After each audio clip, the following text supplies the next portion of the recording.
Welcome in. This is Dumb Guy Loves Movies. I'm Michael Bassano, a dumb guy who loves movies.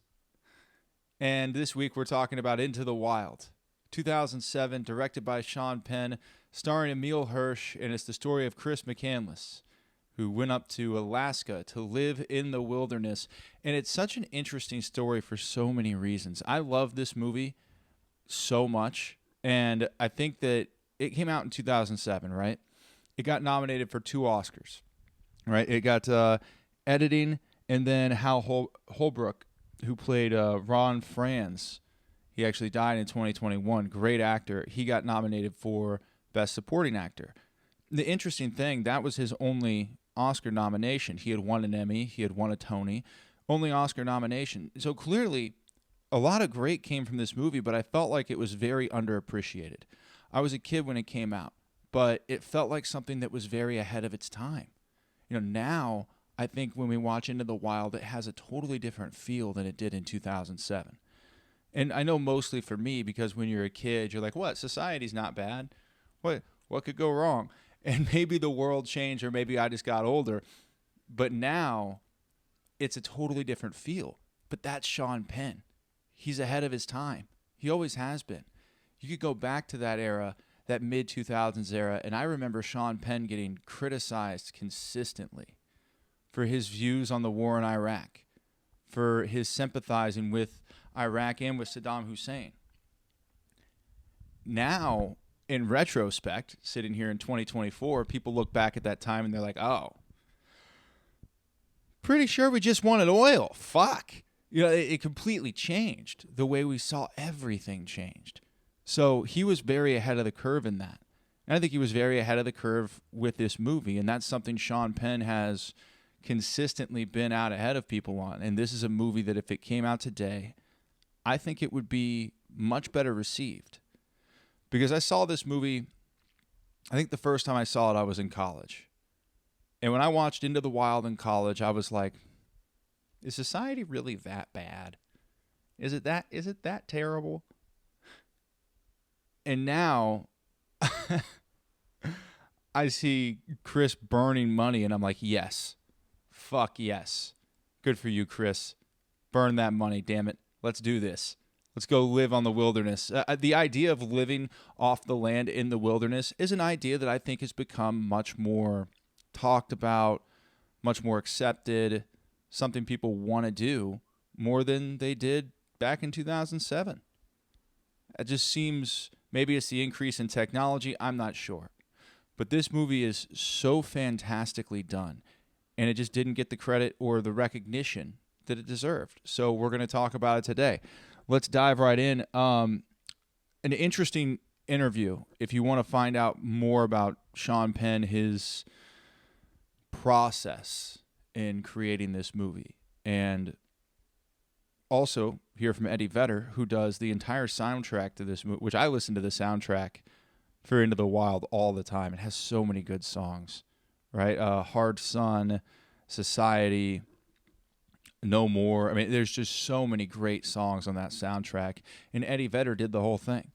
So there's an interview with Eddie Vedder and Sean Penn. I'll put the link in the YouTube description if you want to see it. It's a little less than an hour long, if I remember right, and it gives you a lot of insight into this movie and into how this story was told. But we begin the story with the parents, which I find extremely interesting. It opens with this mom's dream, right after they have the quote that says, "I love man not less, but nature more." And the reason why I thought it was interesting to open with the parents is because I think they are a huge part of this. Probably, if you look at Chris's life, they were the driving force behind what he did. His dad was this extreme narcissist with a God complex, and there was all this, abuse, rage, physical violence within the family, but they also had this, I think they call it in the movie like plain theater, which that's so interesting because what that creates is this psychological disconnect. Right? You're in this delusional world where your family around everybody else is pretending to be perfect. They're pretending that nothing ever goes wrong. Yet behind closed doors, Well, that's not the case. And it's difficult when you're dealing with that stuff as a kid. You don't know what's real, what's not real. Things feel confusing. And it makes total sense to me that someone would view that family dynamic and say, well, that's society, right? Because we see people like Chris's father be rewarded by society, right? Especially a capitalistic society. And I don't want to go off on a huge tangent there, but the truth is, and I hope it's getting better now. Maybe just my perception of it is different now, but I hope it's getting better. But yeah, that's someone who made a very good living, lived in a nice house, had a lot of nice things. So it feels like society is rewarding that person that you know is so abusive and that you know has been such a bad guy. That delusion in his brain and delusional world that he lives in, it makes sense to me that Chris McCandless would long to be away from society and want to be in a place where he's more isolated and with nature so he can feel like what it really is to be human. There's no delusional world in the wilderness. There's no delusional life in the wild. It's just everything is what it is. And coming from that upbringing, it just made so much sense to me, and I thought it was a very smart choice to open with the parents because I think they are such a large part. Let's see, Emile Hirsch as Chris McCandless. I mean, just strong conviction, very good moral code. I mean, that he was very connected to his moral code, Chris was. And the way that Emile Hirsch was able to really make us still root for this guy to get to Alaska, knowing how it's going to end, right? Knowing that things don't go well in Alaska, we still are watching it because Emile Hirsch draws us in so much. Like, I just get so mesmerized by him in the way that he plays Chris because he's so human and it's so charismatic. And you want him to get his dream, even knowing that his dream's not going to work because everybody tries to stop him. You know, we'll get to the characters he meets along the way, but it's just so shocking to watch someone play a role like that, which that's a very difficult role, right? He's doing a lot of things. There's a lot of levels, a lot of physicality that goes into it. He clearly lost weight for the end. There's a lot of things that Emile Hirsch went through to play that role, but he did it so beautifully. And he takes us on this journey where I want him to get what he wants. Even though I know it's not going to end well for him, I'm rooting for him. There are those moments where it looks like Chris might go home. It looks like Chris might change his mind and leave this journey. And even then, I'm still like, no, don't do it. No, don't leave. You got to get to Alaska. That is, in my opinion, just one of the coolest things that a performance can do to make you forget the ending of the story, right? I knew the ending of the story because it was a real story, but I forgot I didn't think about it because I was so encapsulated with what Sean Penn and Emile Hirsch were able to accomplish and what they were able to bring us with. Also, if you haven't seen this movie and you're like, I don't know if this is for me, I'm not sure. If nothing else, watch it for the amazing shots. I mean, they have so many beautiful shots, like of the Pacific Crest Trail and just nature, right? There's so much beautiful nature in this, and that must have been so much fun to go out and set up and shoot and everything. I'm sure it wasn't easy, but it must have been so much fun to get to do all those things for Emile, for Sean, for everybody involved, crew, cast, to go out to all these beautiful places and shoot in these beautiful locations must have been just a beautiful dream. I'm sure the permits were awful. And I'm sure, look, the permits that Chris tried to get, remember when he was trying to go down the river and they said it takes 12 years, you got to go with a guide, and he's like, you serious? He almost died, but he got down that river, didn't he? Also, Catherine Keener as Jan Burns. I've actually talked to other people about this. This isn't just a me thing. Anybody else feel like there was chemistry there and they were going to, like, come together? I thought so. playing around in the ocean or in the water rather, and you just think, oh, this is going to happen. It never does, but it just felt like there was a lot of chemistry between Catherine and between Emile. And I've talked to other people about this, and I'm not alone. I know I'm not alone in that.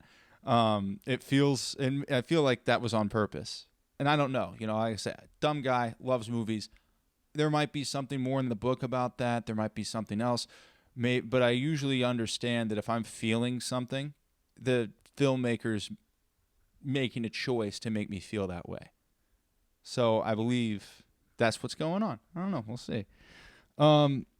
See, Vince Vaughn. Oh, awesome.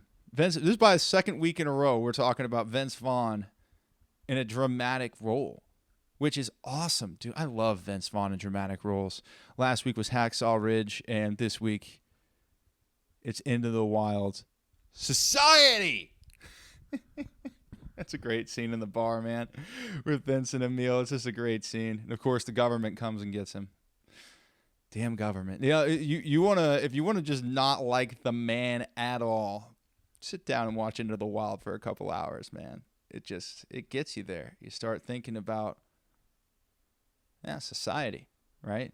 And why makes you want to. First of all, to be clear, I'm not leaving society purely because I wouldn't last 48 hours in the wilderness. I would be eaten by a bear that I walked up to and tried to give a hug. That's me. It's who I am as a person. I know that about myself. I can go hiking and all that stuff. I live in California. I live in Los Angeles. There's a lot of hiking around. But as far as like the actual wilderness, like where Chris went to, yeah, no, I'm not making it very long there. That's okay. That's just who I am. But he was the voice of reason. Vince Vaughn was. Tell him you can't take that hatred. What was it? Blood and fire.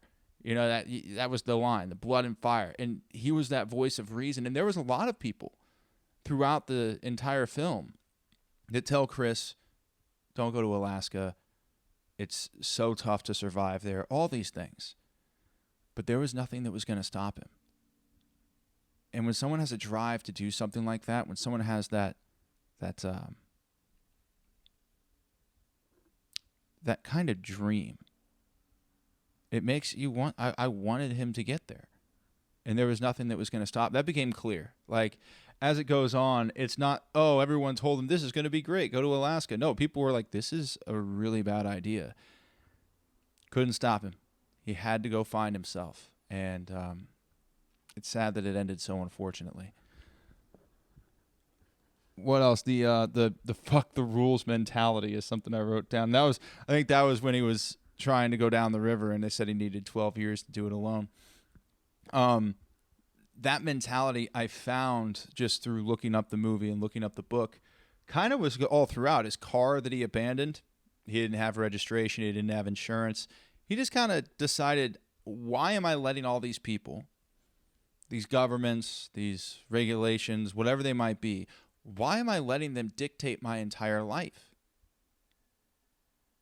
I think we can all relate to that. It's tax season. We can absolutely all relate to that. That's the thing. When all these rules are in place, it's tough. And everything has red tape, roadblocks. There is something very freeing and something that kind of feels liberating to watch Chris blow through all that stuff and just do whatever he wants. Be a human, right? Have an actual human experience, for fuck's sake. How crazy, right? To be a human. By the way, I never brought this up until right now. If you're watching on YouTube, you see my hair. If you're going to talk about Into the Wild, you can't get all like showered and shaved and everything. Hell no. I don't know if this is going to be a trend. Probably not, of me like dressing or looking similar to the movie. But this time it is, because I'm not going to sit here and talk about Emile Hirsch, Sean Penn, Chris McCandless in this entire film with like coiffed hair with product in it. That would be the most ridiculous thing I could possibly do. So I got my version of Chris McCandless hair. All right, moving on. Let's see. I don't know why, but I always laugh really hard at the "can't touch this" scene. When he's going down river and he comes up on the hippie couple, topless hippies. who doesn't love topless hippies? That's always the to me, like when you roll up and you just see people who are free like that, just absolutely open and free and not with zero inhibitions, you know these people are going to be a fun time. You know, they aren't going to judge you. They aren't going to make you feel bad about yourself. And that's exactly, I think, why Chris gravitated to them. And they're just dancing and listening to Can't Touch This by MC Hammer. That's amazing. I don't know why. It always makes me laugh. Yeah, you know, I think it's an interesting thing, and I've discussed this, but I want to jump back to it a little bit, that Sean Penn created this sort of way of storytelling. And I think this is why it was nominated for Best Editing at the Oscars. This way of storytelling where we go to Alaska periodically throughout the film. It's not just, oh, we're going in a linear way through this film. We're going to Alaska and we're seeing that journey throughout. And then we keep coming back to the journey that took him there. And to see him come so close to going home multiple times and still be rooting for him to get there, even knowing what happens in Alaska, it's an amazing piece of filmmaking by Sean Penn. It's unbelievable. Him and Emile, of course, bringing us along that journey. The moose scene is tough, isn't it? Every time I watch it, it's tough.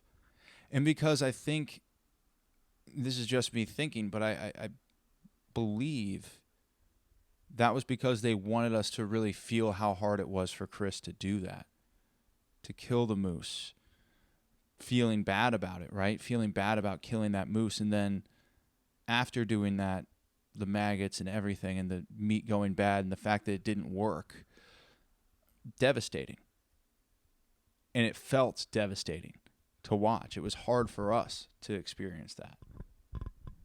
So I thought I was really grateful that we got the Slab City sequence after that, because we needed it. I needed to feel good after going through that experience with Chris and how hard it was for him and how painful it was to have that experience with the moose. To then go back to Slab City and see family, right? That was the caption. I thought that was beautifully done. See family and feel like there's hope still, even though it's not in order and we know the moose thing happens later. To feel that hope after the moose scene, I thought was a beautiful piece of storytelling that really did touch me. I thought it was fantastic. All right, now we got to get to Ron. Hal Holbrook. Oh man, he's amazing. He's amazing. I'll show you sitting on my butt, right, climbing up the mountain. Oh, or the rock formation, whatever. Climbing up to see to see the sea. I love it so much. I love that scene. I love his character. He makes us feel. I think he makes us feel the level of sympathy that he feels, right? Because he feels a deep level of sympathy, I think, for what Chris is going through. And Hal plays it so beautifully and makes us feel this connection. And the chemistry between he and Emile is so palpable.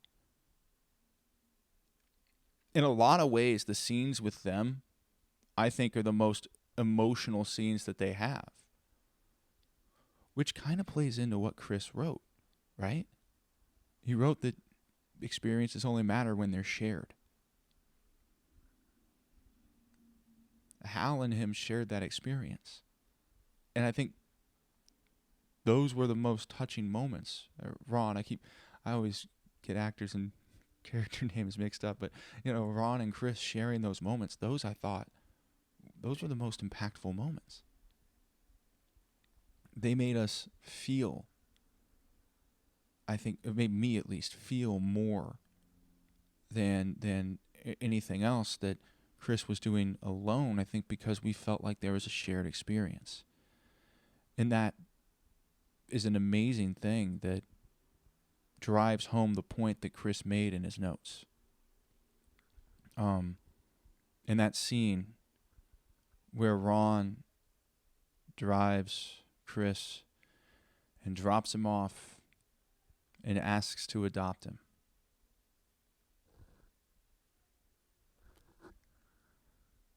And then Chris tells him, let's talk about that when I get back from Alaska. Just rips my heart right out of my chest and shows it to me. I'm telling you, it's an amazing, amazing moment. And it's one of those things that on paper probably didn't seem like this incredible thing.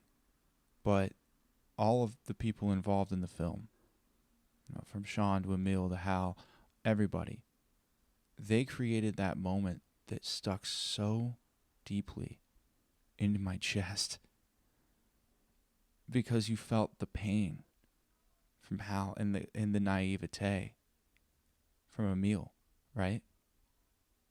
Because he's like, oh, we'll talk about that when I get back. And even if he doesn't mean it, he still thinks he's coming back. And that is a tear your heart out scene, and it's so perfectly done. Oh, man. So then the devastating moments when he's in Alaska, when he gets poisoned by the plant that he believes is a different plant. It's very similar, and it ends up that if it's not treated, it's starvation. He's been stranded by the river, becoming impassable, trapped quite literally in the wild. That is, to take us through that journey, it gives me anxiety to watch it because I start to feel trapped in the wild. I start to feel that because of how great the shooting and the performances are, and the performance from Emile is. Like, you really feel that trapped feeling. And knowing that he's not leaving, I'm still wanting him to find a way. Because you realize this is someone who's grown. He's found himself. You can tell from the writing, the shared experience is writing. And everything else they wrote down, this is someone who's figured it out. And unfortunately, we never got to see that. We only got to read about it. Man. And the intensity of the final moments. Wow. It's unbelievable. And I will say this is something I read that wasn't in the film, because it obviously, I think the film ends, it needs to end with Chris's death. Ron Franz, played by Hal Holbrook, he had a tough time after learning about Chris's death. He went into a deep depression, and I believe he started drinking again, and he took Chris's advice, though, and went and I think he left his house.